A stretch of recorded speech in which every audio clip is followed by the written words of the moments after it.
Runners often describe a moment late in a long race when everything changes. The pace that felt sustainable suddenly feels really arduous. Legs become heavy, concentration drifts, and maintaining speed requires a level of effort that seems completely out of proportion to the pace. Nothing is acutely painful, the cardiovascular system is still functioning, but performance drops, sometimes pretty abruptly. This experience is commonly known as hitting the wall. What makes this phenomenon particularly interesting is that at the moment it occurs, the body is not really out of energy. Even a relatively lean endurance athlete carries tens of thousands of kilocalories in their fat stores. For a 70 kilogram runner with 10 to 12% body fat, total fat stores may contain well over 50,000 kilocalories of potential energy. So from a purely energetic perspective, that is enough to run several marathons. But despite those vast reserves, fatigue develops, pace declines, and in some cases, athletes are forced to slow dramatically or even stop. This apparent contradiction points to a central principle of endurance physiology. Performance isn't just determined by how much energy the body stores, it depends on how quickly that energy can be converted into a usable form, where it is stored, and which fuels the working muscles are able to access at a given intensity. So to understand why endurance performance becomes limited, we need to shift our perspective slightly. The question isn't how much energy does the body contain, it's actually better to consider which fuels are available, how rapidly can they be delivered, and what constrains their use during sustained exercise. At the cellular level, all biological work is powered by a single molecule, adenosine triphosphate or ATP. ATP functions as the immediate energy currency inside cells. Muscle contraction, ion transport, protein synthesis, and neural activity all depend on a continuous supply of ATP. But the total amount stored within muscle at any moment is extremely small, sufficient to support only a few seconds of high-intensity activity. Now, for exercise to continue, ATP must continuously regenerate from its lower energy form, ADP, or adenosine diphosphate.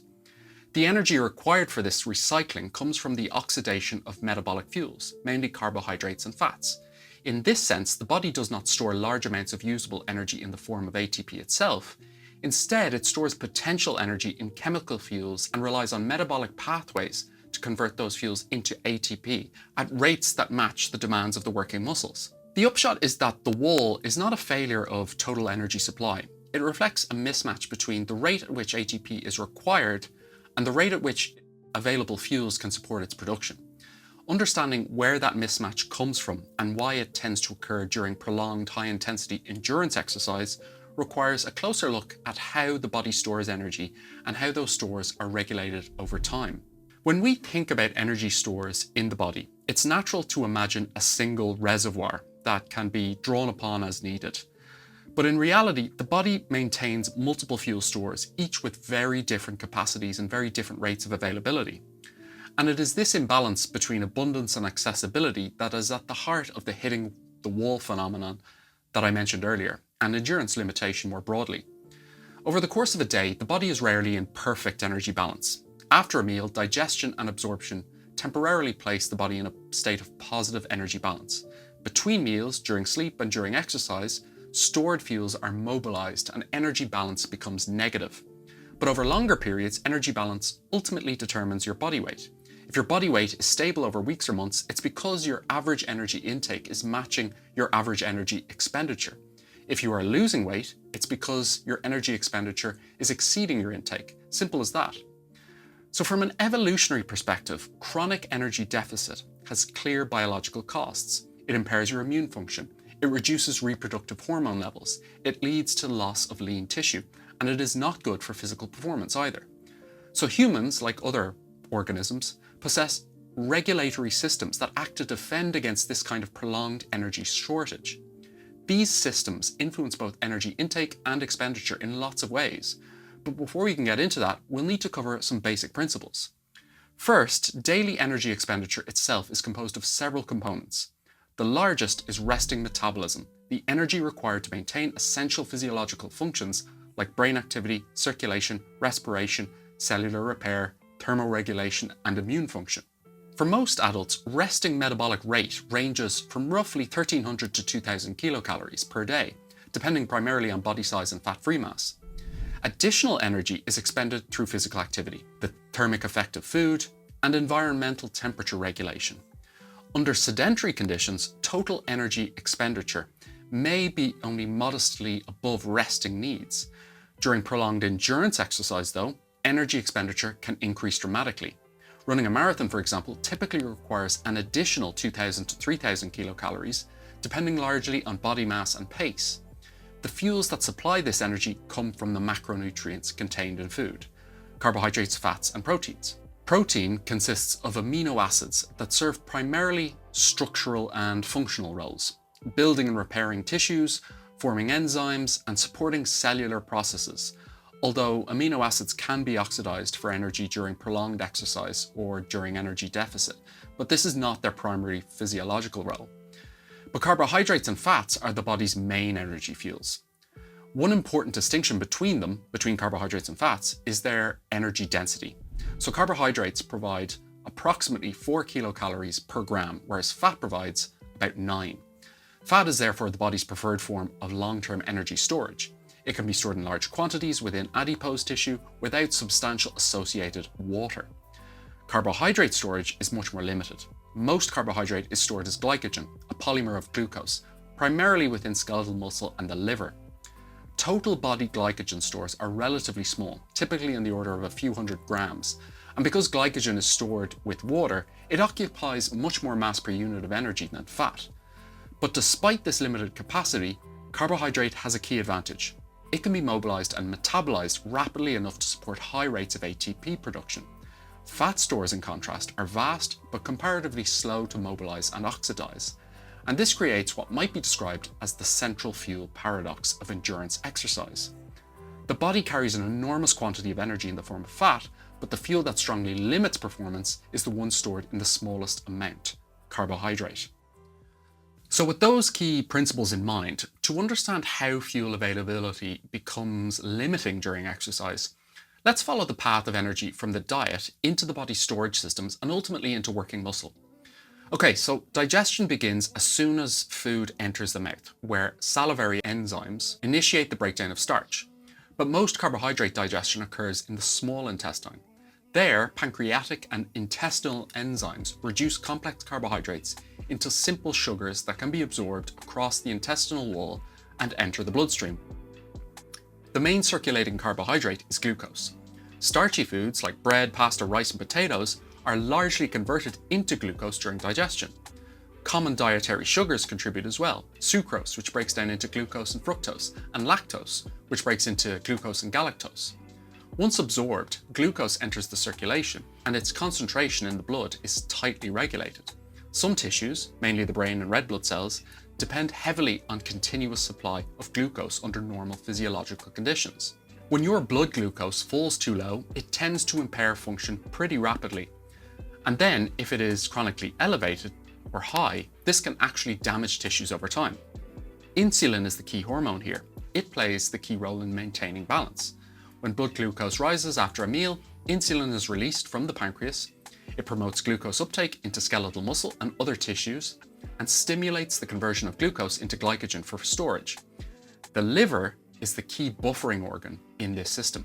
It, along with your muscles, stores glycogen when glucose is abundant, and releases glucose back into the bloodstream between meals or during exercise to help stabilize blood glucose levels. But total glycogen storage capacity is limited. The liver typically holds around 80 to 120 grams of glycogen, but skeletal muscle, depending on body size, training status, and carbohydrate availability, can store roughly 300 to 600 grams in total. When glycogen stores are relatively full and energy intake continues to exceed immediate needs, that's when excess energy is directed towards fat storage. Fructose follows a slightly different metabolic pathway. Unlike glucose, which can be used by many tissues, fructose is metabolized mainly in the liver. In moderate amounts, it is efficiently processed and contributes to glycogen synthesis or energy production. But in larger quantities, fructose adds to the liver's metabolic load and can contribute to the synthesis of fatty acids. Dietary fats take a different route altogether. After digestion in the intestine, fatty acids are packaged into lipoprotein particles and transported through the bloodstream to peripheral tissues. Some fatty acids are oxidized immediately for energy, particularly by muscle, but a large proportion is stored within specialized fat cells known as adipocytes in the form of triglycerides. The human body contains tens of billions of adipocytes, each capable of expanding to store a large lipid droplet. Many of these cells lie beneath the skin as subcutaneous fat, while others are located within the abdominal cavity as visceral fat. From the perspective of endurance performance, the key point is that adipose tissue represents a very large reservoir of stored energy. Ultimately, these different pathways illustrate the asymmetry in the body's energy storage system. Fat energy is stored in large quantities but has to be mobilized, transported, and oxidized through a relatively slow process. Glycogen is stored in far smaller amounts but is located directly within the tissues that require rapid energy delivery. It is this difference in storage capacity, location, and accessibility that begins to explain why carbohydrate availability, rather than total energy stores, so often becomes the limiting factor during prolonged endurance exercise events. When exercise begins, when you start running, the body shifts rapidly from a storage-oriented state to one focused on fuel mobilization. Insulin levels fall, while several counter-regulatory hormones rise. Glucagon stimulates the liver to break down glycogen and release glucose into the bloodstream.